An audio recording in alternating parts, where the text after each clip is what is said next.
Today we are going to review the concept of fractions. So we're going to do kind of a quick review of all four operations: adding, subtracting, multiplying, and dividing.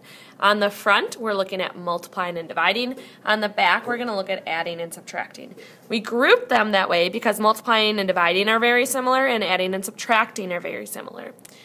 So up in this bold and shaded in area up here, we look at the basic things you need to know about multiplying and dividing. So when you're multiplying and dividing, you need to know that you do need to make it improper, but you do not need to find common denominators.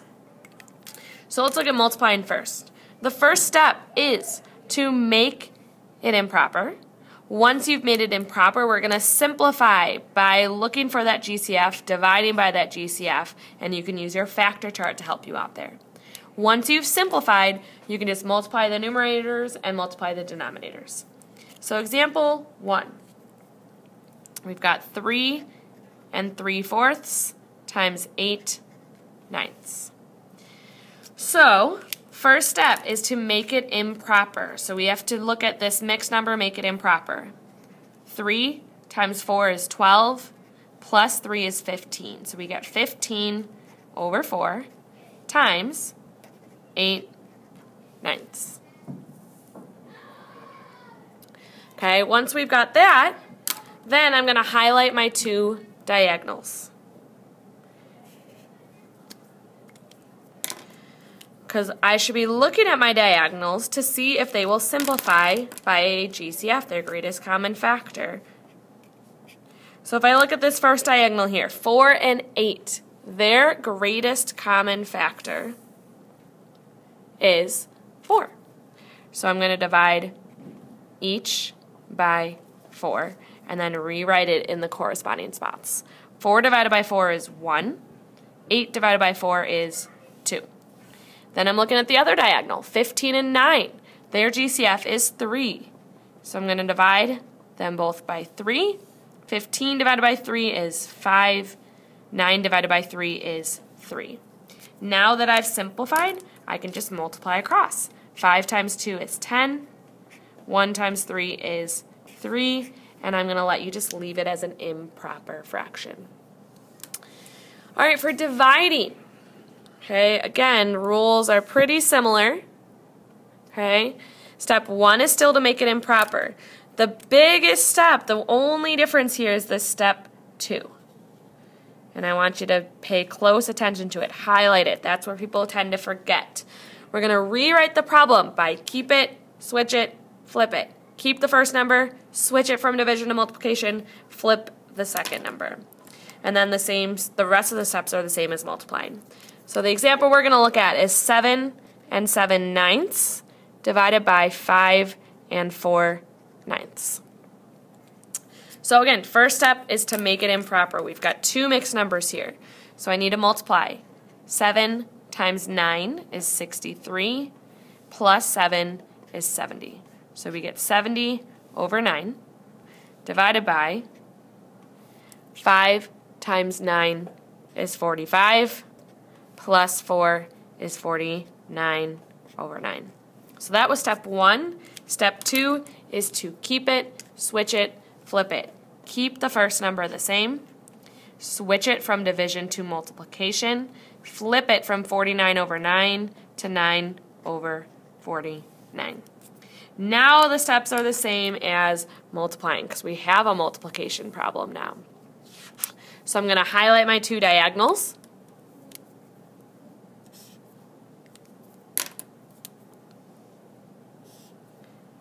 And then simplify.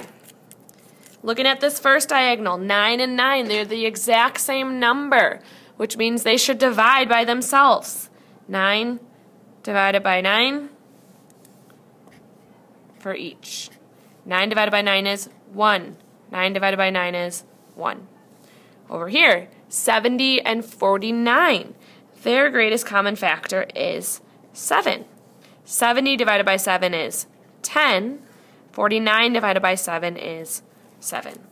Now we can multiply across. 10 times 1 is 10. 1 times 7 is 7. So that's multiplying and dividing. Now let's look at adding and subtracting.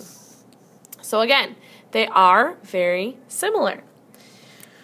But it's the opposite of multiplying and dividing. So we do want to find common denominators. We do not want to make it improper. So for adding, the steps are to rewrite the problem vertically so that the fractions line up and the whole numbers line up. Then we find our common denominators using our multiplication chart to help us, converting the denominators, and then add the numerators and whole numbers and simplify if necessary.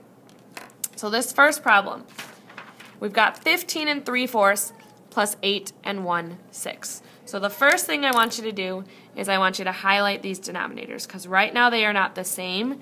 We want to convert them so that they are the same. Okay?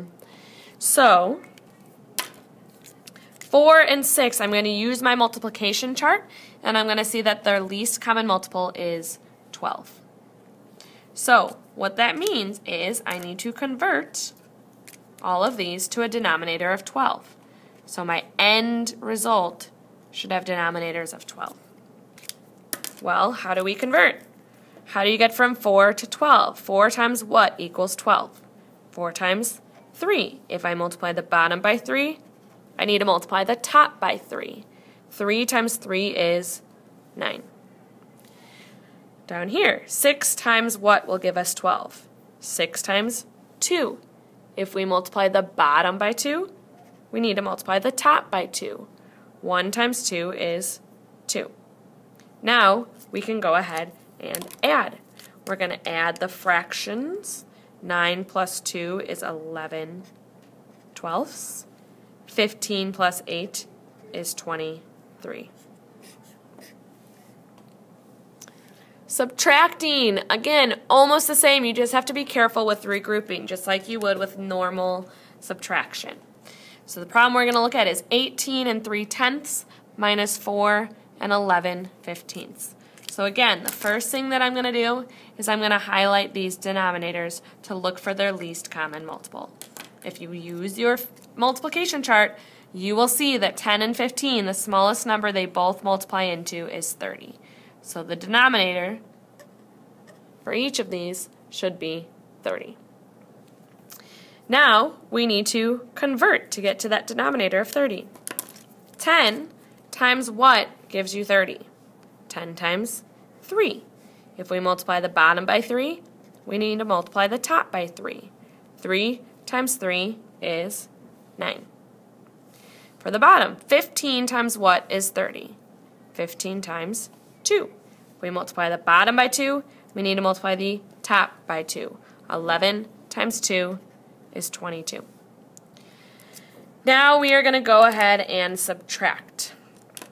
So when I look at this here, I can't do 9 minus 22. So I have to borrow. The 18 becomes 17. And I'm not adding 10 here, I'm adding what the denominator is. Our denominator is 30, so 30 plus 9 is 39. Now I can subtract. 39 minus 22 is 17 thirtieths. 17 minus 4 is 13, which is our final answer.